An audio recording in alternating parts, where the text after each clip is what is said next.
Muy buenos días, bienvenidos. En el programa anterior tratábamos el aspecto distribución, la D de admin, administración, que ya lo vimos, distribución, la D, y entonces ya entramos en el tercer y cuarto aspecto, que son lo que vamos a tratar hoy, metabolismo y excreción. El metabolismo, vamos a comenzar por el tercero, desde luego en orden, ¿no? El metabolismo de los medicamentos, ¿qué cosa es esto? ¿No? El metabolismo de los medicamentos, ¿en qué consiste esto? Bueno, pues muy sencillo.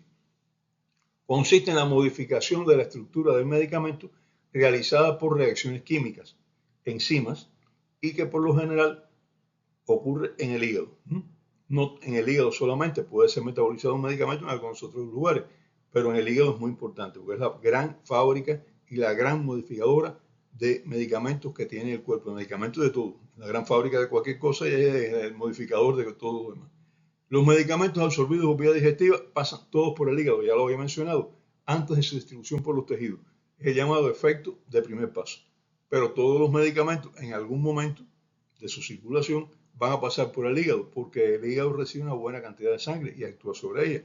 Muchos de ellos son metabolizados, es decir, modificados. Y esta modificación puede tener dos aspectos. Uno, ser activo, o sea, tres aspectos. Uno, ser activo, o sea, el hígado puede tomar un medicamento que no es activo hasta ese momento o que es muy poco activo, lo modifica, lo metaboliza y se convierte en un principio activo que va a actuar con mayor intensidad en todo el organismo. Dos, los destruye, o sea, los inactiva. Y al inactivarlos, pues los convierte en productos que ya son para ser eliminados y no van a tener función ninguna en el cuerpo. Y tercera, los modifica y los puede convertir en algunas sustancias tóxicas, en desechos tóxicos. Son tres aspectos a tener en cuenta en cuanto al metabolismo hepático. Algunos medicamentos en el hígado compiten con otros medicamentos por el mismo sitio de metabolismo, porque ellos se metabolizan en este lugar con esta enzima. Y entonces hay medicamentos o sustancias que no son medicamentos que se metabolizan en el mismo sitio. Y al metabolizarse en el mismo sitio, si este sitio está ocupado metabolizando una sustancia, pues no puede metabolizar la otra. Y esto hace que la acción de uno de ellos sea más intensa.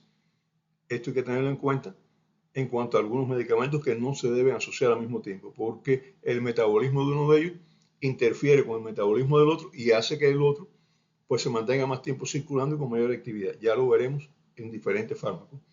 Esto es importante sobre todo con los anticoagulantes que pueden ser interferidos en su metabolismo por otras sustancias y puede ser que el anticoagulante entonces se destruya más rápidamente y la persona no tiene un efecto anticoagulante más tan importante, pero también puede ser que el anticoagulante se mantenga en sangre más tiempo del que está programado y entonces aparecen las hemorragias, complicaciones. Y dice, era este tan anticoagulante, hasta hoy no me producía hemorragia, ahora me está produciendo hemorragia. Y la primera pregunta es, ¿cuál es el medicamento que usted está tomando nuevo? Ah, ninguno. Bueno, pues entonces vamos a reducir la dosis. Ah, está el medicamento, ese medicamento interfiere. Por eso hay que tener en cuenta qué medicamento está tomando una persona para prescribirle nuevo. Pero hay algunos medicamentos que su efecto se hace más intenso y que este medicamento al ser más intenso causa daño. Ya mencioné los anticoagulantes y vamos a mencionar uno muy importante, las sulfas y el alcohol. La persona que está tomando sulfas no debe ingerir bebidas alcohólicas. ¿Por qué? Porque la sulfa y el alcohol se metabolizan en el hígado en el mismo lugar, en la misma estructura, y entonces cuando está metabolizando sulfa, pues no metaboliza alcohol. Y es lo que se conoce como efecto Antabuse, que usted se toma 2 vasitos de vino y entonces es como si hubiera tomado una gran borrachera. ¿No? ¿Por qué? Porque ese alcohol no se metaboliza, se mantiene circulando en el organismo mucho tiempo y hace que la persona tenga muchos efectos indeseables. Esto hay que tenerlo en cuenta, ese es el mismo efecto de los medicamentos que se dan, medicamentos que se da a los alcohólicos, se daba, ya yo creo que eso ya no se utiliza, para que cuando tomara un trago de alcohol se sintiera muy mal. Pero es que este efecto antabuse pues, puede matar a una persona. Por eso se eliminó o se ha reducido mucho, no sé si todavía se administra, yo creo que ya no se administra este medicamento. En el hígado la mayoría de los medicamentos se metabolizan por un sistema que se llama el sistema del citocromo P450. Y este sistema enzimático pues tiene varias variantes. Y un medicamento se metaboliza en el citocromo P450 tal y el otro en el otro citocromo P450 más cual. Cuando dos medicamentos se metabolizan en el mismo sistema de citocromo P450, uno de ellos desplaza a los otros. Hay fármacos que no se metabolizan, pasan por el cuerpo y ni se enteró el cuerpo desde el punto de vista metabólico que habían pasado. Se eliminan exactamente como se administraron. Hay algunos antibióticos, y aquí voy a mencionar también esto, que se eliminan por el riñón sin metabolizar. No son metabolizados por el hígado y salen por el riñón. Ya los veremos cuando hablemos de ellos. Y esto hace que tengan mayor actividad en infecciones renales, infecciones de vías urinarias, porque se eliminan sin metabolizar. Otros medicamentos, otros antibióticos que se eliminan por el riñón son metabolizados por el hígado y no tienen efectos en infecciones urinarias. Entonces uno dice, ¿y por qué este antibiótico que se elimina por el riñón? Pues el riñón no es activo frente a enfermedades urinarias, infecciones urinarias. ¿Por qué? Simplemente porque fue metabolizado por el hígado. Por tanto, en infecciones urinarias hay que tener en cuenta los antibióticos que son metabolizados por el hígado y los que no son metabolizados por el hígado. Además de aquellos a los cuales la bacteria que tenemos en la vía urinaria es sensible. Son aspectos a tener en cuenta. También pueden metabolizarse medicamentos en otros lugares como los pulmones, los riñones y el tubo digestivo. Pero son pocos medicamentos y en pequeñas cantidades. El gran metabolizador de medicamentos se llama hígado. Ahora pasamos a hablar del cuarto y último aspecto que trata la farmacocinética, de la excreción de los medicamentos. La excreción de los medicamentos se realiza por varias vías, pero la vía principal, prácticamente la única vía, casi la única vía, es la renal. Por ella se eliminan la mayoría de los medicamentos que son administrados al organismo. No importa la vía de administración, ahora la vía de excreción principal es la vía renal. La segunda vía es la vía digestiva, por la bilis. Por ella se eliminan algunos medicamentos, bastante. La mayoría de ellos inactivados en el hígado. Y se eliminan también algunos activos que pueden ser reabsorbidos, aumentando el tiempo de reacción de estos medicamentos, lo que se conoce como un ciclo enterohepático. Algunos medicamentos activos se excretan por la bilis, salen al intestino, el intestino los reabsorbe, se distribuyen de nuevo hacia el compartimento central y aumenta la biodisponibilidad de ellos. Esto incluso se ha trabajado en la industria farmacéutica para algunos medicamentos con acción más prolongada. Por los pulmones es raro que se eliminen algunos medicamentos. Se eliminan algunos a veces, pequeñas cantidades, pero es raro. Por la piel también es raro. Y por la leche materna también pueden excretarse algunos medicamentos. Y esto es un verdadero problema, porque los medicamentos que se excretan por la leche materna van a pasar al lactante. Y el lactante va a recibir medicamentos que no tiene por qué recibir y que incluso muchas veces son dañinos para el tejido que está todavía poco desarrollado y pueden ser altamente tóxicos porque puede ser que la dosis en la leche materna sea muy superior a la dosis por el peso corporal que tiene el niño y entonces puede causarle un gran daño. Hay que tener mucho cuidado con los medicamentos que se receta a una mujer que está lactando porque pueden hacerle daño al niño, al lactante. La mayoría de los medicamentos, como ya dije, son excretados por los riñones, ya sea transformados, ya sea no transformados, activos. Y los medicamentos solubles en grasa no pueden ser eliminados por los riñones, como es lógico, ¿no? Pero el hígado los metaboliza y los excreta por esta vía, por la vía urinaria. Aunque algunos de ellos también pueden ser excretados por la bilis y se quita este problema de estar con tanto de quitarlo, o sea, de hacerlo soluble, que vaya más hacia el riñón, etc. Los medicamentos unidos a proteínas, como es lógico, tampoco pueden eliminarse con facilidad. Por eso tienen que ser separados de las proteínas, metabolizados en el hígado, preparados para que puedan disolverse en el líquido y entonces excretarlos por vía renal. Ya ven que no es tan fácil, el metabolismo hepático es muy importante y la excreción es importante también y depende precisamente de este metabolismo. Los riñones excretan los medicamentos porque son filtrados en el glomérulo.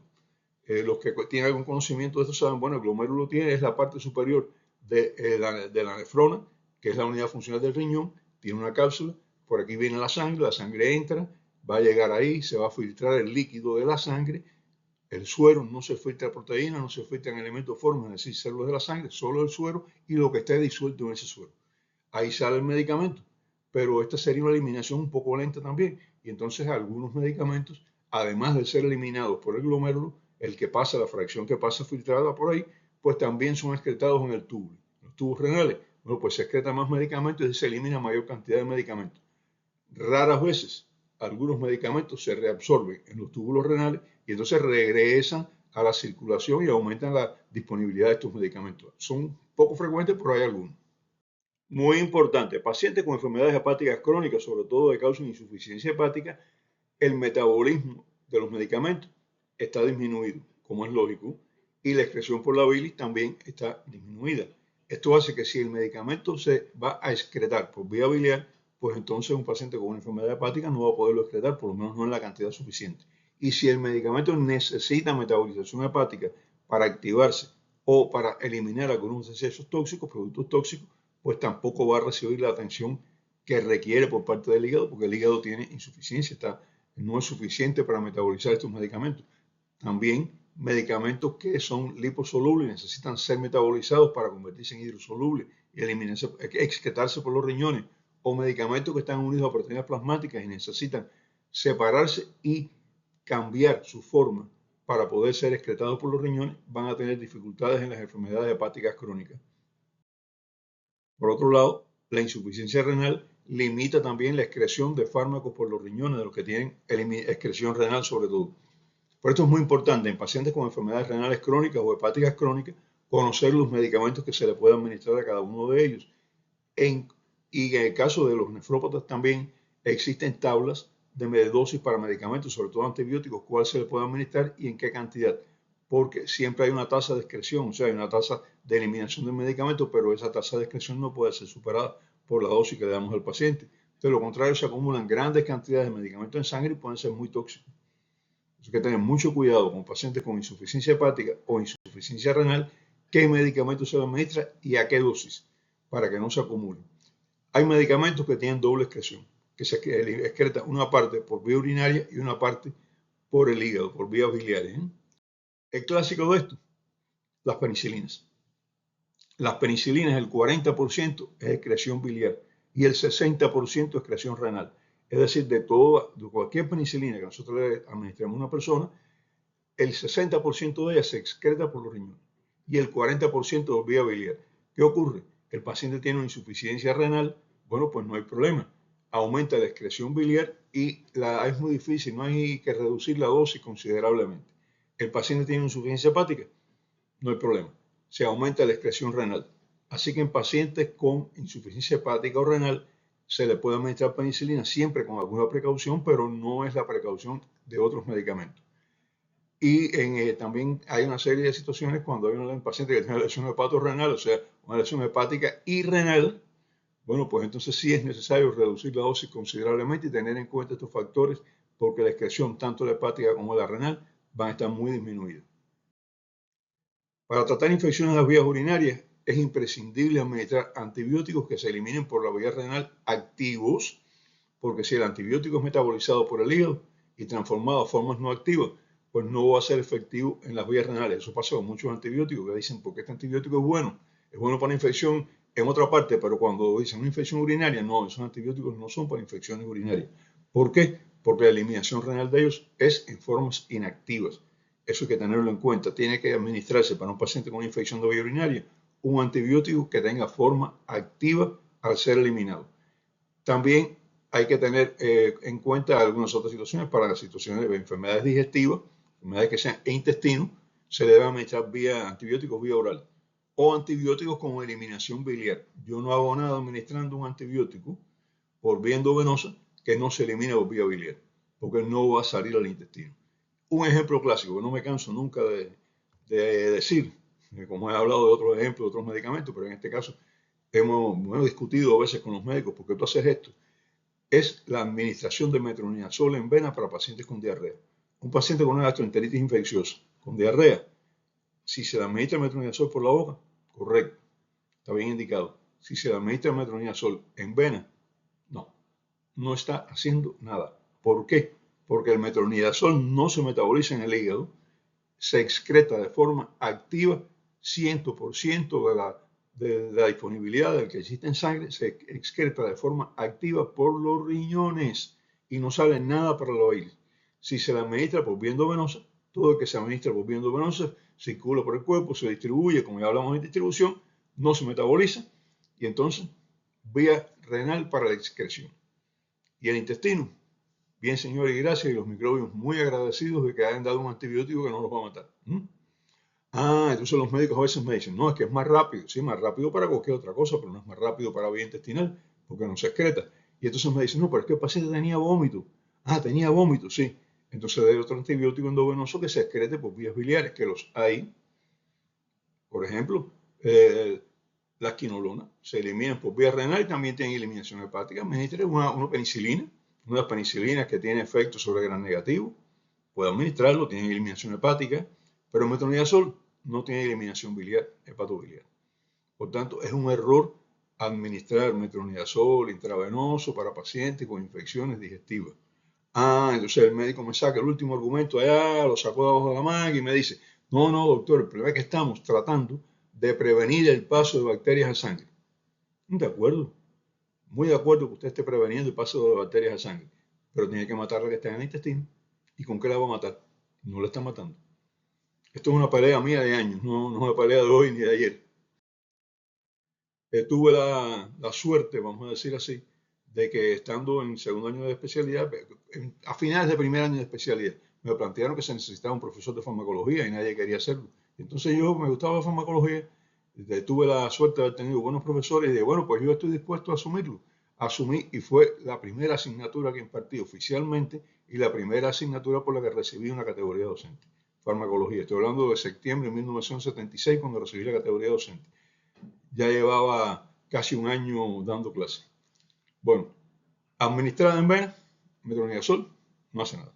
Para infecciones digestivas, para otras infecciones sí, no existe justificación para esto.